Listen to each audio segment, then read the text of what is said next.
ஆண்டவராகிய இயேசு கிறிஸ்துவின் விலையேறப்பெற்ற பரிசுத்தமுள்ள நாமத்தில் என் அன்பின் வாழ்த்துக்கள். இந்த காலையில் உங்களை சந்திப்பதில் மகிழ்ச்சி அடைகிறேன். இந்த நாள் உங்களுக்கு மிகவும் ஆசீர்வாதமாய் மாறுவதாக. நான் சாதாரணமானவன் அல்ல, நான் கர்த்தருடைய பிள்ளை என்று காண்பிக்கிற விசேஷ நாளாய் இந்த நாள் மாறுவதாக. வெளிநாட்டில் நடந்த ஒரு சம்பவம், ஒரு பெரிய சிறைச்சாலை, ஆயுள் கைதிகள் அநேகர் தங்கியிருந்த சிறைச்சாலை. கைதிகள் தங்களுடைய தண்டனை நாட்களை குறைப்பதற்கு வேலைகளை செய்து கொண்டிருந்தார்கள். சில நேரம் பட்டணத்துக்கு வெளியிலும் வேலை செய்வார்கள், அவருடைய பெரிய கேம்பஸ்குள்ளேயும் வேலை செய்வார்கள். நன்னடத்தையின் காரணமாக அவர்கள் தண்டனை நாட்கள் குறைக்கப்படும். இது எல்லாருக்கும் தெரிந்த ஒன்று. நம்முடைய நாடுகளிலும் அப்படிப்பட்ட சம்பவங்கள் உண்டு. இது பட்டணத்துக்கு வெளியிலே போய் குறிப்பிட்ட சாலை ஓரங்களில் கண்காணிப்பாளர் முன்பாக நின்று அவர்கள் பணிவிடைகளை செய்து கொண்டிருந்தார்கள். சில நேரம் ஆயுள் கைதிகளுக்கு வீட்டுக்கு வந்து போகக்கூட விடுமுறை அவர்கள் கிடைக்கும், தெரிந்த ஒன்றே. அப்போது திடீரென்று அவர்களுக்கு மேல் அதிகாரியாக இருந்த ஜேம்ஸ் என்கிற ஒரு அதிகாரி, அவங்களுடைய சிறை அதிகாரி கண் முன்பாக அவர்கள் தங்கள் பணிகளை செய்து கொண்டிருந்தார்கள். திடீரென்று அவர் நிலை குலைந்து விழுந்தார். ஒரு கார்டியாக் அரெஸ்ட், அதாவது அட்டாக், இருதய பலகீனம் ஏற்பட்டு அவர் மயங்கி விழுந்தார். அதை அவர்கள் தங்களுக்கு சாதகமாய் பயன்படுத்தி ஓடி போகவில்லை.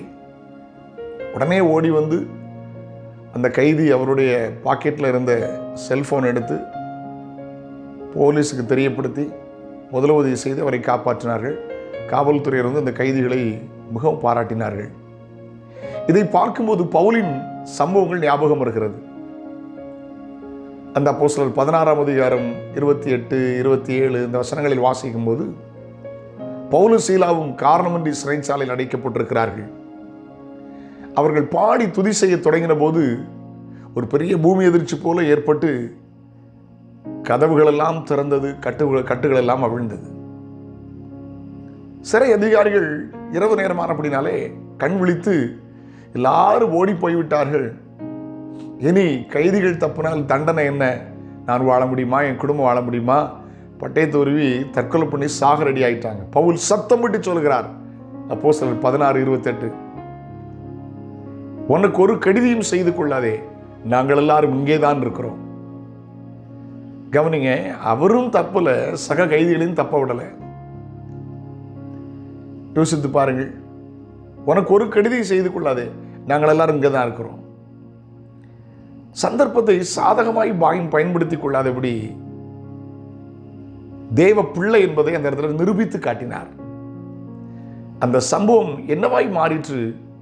அந்த ராத்திரி சிறை அதிகாரிகள் ரட்சிக்கப்படுகிற, ஞானஸ்தானம் பெறுகிற நல்ல நேரமாய் மாறிவிட்டு, ஒருவேளை பவுலு சீலாவும் மற்ற கைதிகள் தப்பியிருந்தால் அவர் வாழ்க்கை முடிந்திருக்கும். வேதத்தில் இடம்பெற்றிருக்க முடியாது. அவர்கள் சரித்திரத்தில் இடம்பெற்றார்கள். அங்கதான் இருக்கிறோம், உனக்கு ஒரு கெடுதியும் செய்து கொள்ளாதே. சத்தியத்தை அறிந்து கொண்டார்கள், ஞானஸ்தானம் பெற்றார்கள், ஆண்டுடைய பிள்ளையாய் மாறினார்கள், தேவனுடைய பிள்ளை என்பதை நிரூபித்து காட்டினார்கள். நீங்கள் நான் யார் தெரியுமா? தேவனுடைய பிள்ளை என்பதை நிரூபித்து காட்ட வேண்டும். சந்தர்ப்பத்தை சாதகமாய் பயன்படுத்திக் கொள்ளக்கூடாது. ஆமென். சூழ்நிலைகளை கர்த்தருக்காக பயன்படுத்திக் கொள்ள வேண்டும்.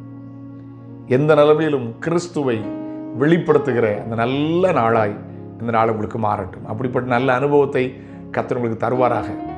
நாம்னா சிலர் என்ன செய்வோம், நான் ஜெபம் பண்ணேன், ஆண்டவர் ஜெபத்தை கேட்டார், கட்டுகள் உடைந்தது, கதவுகள் திறந்தது என்று ஓடி விடுவோம். ஆனால் அப்படி அவர் செய்யவில்லை. இங்கே தான் இருக்கிறோம். ஒருவேளை நம்ம ஓடினா அவங்க தற்கொலை பண்ணிடுவாங்க. ஏன்னா கைதிகளை பாதுகாக்கிற வேலை அவர்களுக்குரியது. வேலை இழந்துருவாங்க, குடும்பம் அழிஞ்சு போகும் தெரிந்தது. அவர்கள் தவறாய் பயன்படுத்தி கொள்ளவில்லை. தங்களை தேவ பிள்ளைகள் என்பதை வெளிப்படுத்தினார்கள். குடும்ப வாழ்க்கையில், சமுதாய சூழ்நிலைமையில், வேலை செய்கிற இடத்திலே, பொதுவான வாழ்க்கையில் நாம் தேவ பிள்ளைகள் என்பதை விளங்கப்படுகிறவர்களாய் மாறுவோம். கர்த்தர் நம்மை மாற்றுவார். அப்படிப்பட்ட கிருபைகளை கர்த்தர் நமக்கு தருவாராக. அந்த அப்போஸ்தலர் 16ஆம் அதிகாரத்தை நேரம் கிடைத்தால் வாசித்து பாருங்கள், மிக ஆசீர்வாதமாய் அமையும். பவுல் சீலாவை போல நல்ல ஒரு வாழ்க்கை வாழ கர்த்தர் நமக்கு கிருபை தருவாராக. God bless you. நாளை உங்களை சந்திக்கிறேன். அதுவரையிலும் ஆண்டவருடைய கிருபை உங்களை தாங்குவதாக. ஜெபிக்கலாமா? பரலோக பிதாவே, பரிசுத்த பிள்ளையாக இயேசு கிறிஸ்துவின் நாமத்தில் ஜெபிக்கிறோம். நீர் தந்த ஆசீர்வாதமான நல்ல இந்த காலை நேரத்துக்காய் ஸ்தோத்திரம். சூழ்நிலைமை வரும்போது, சந்தர்ப்பங்கள் வரும்போது ஏதோ ஒன்றை சாதகமாய் பயன்படுத்திக் கொள்ளாதபடி நாங்கள் மற்றவர்களைப் போல அல்ல, தேவ பிள்ளைகள் என்பதை விளங்க பண்ண கிருபைகளை தருவீராக, கிருபைகளை தருவீராக. இந்த நாள் நம்முடைய பிள்ளைகளுக்கு ஆசீர்வாதமாக இருக்கட்டும். வேலை, வியாபாரம், தொழில் ஆசீர்வதிக்கப்படுவதாக. பள்ளிக்கூடம், கல்லூரி போகிற பிள்ளைகளை ஆசீர்வதியும். ஞானம், கிருபை தாரும். குழந்தை பாக்கியத்தை தாங்கப்பா. எசப்பா, நமக்கு நன்றி. பிரசவ காலத்திற்கு பிள்ளைகளுக்கு மாதங்களுக்கு ஏற்ற வளர்ச்சியை தாங்க. வாகனம் ஓட்டுகிற பிள்ளைகளுக்கு சுகம்பலனை தந்து பாதுகாத்துக் கொள்ளுங்கப்பா. அந்த நாள் விசேஷ நாட்கள் ஆசீர்வாதமாக இருப்பதாக. நன்மையும் கிருபையும் பிள்ளைகளை தொடரட்டும். இயேசு கிறிஸ்துவின் நாமத்தில் ஜெபம் கேளும் ஜீவனுள்ள பிதாவே.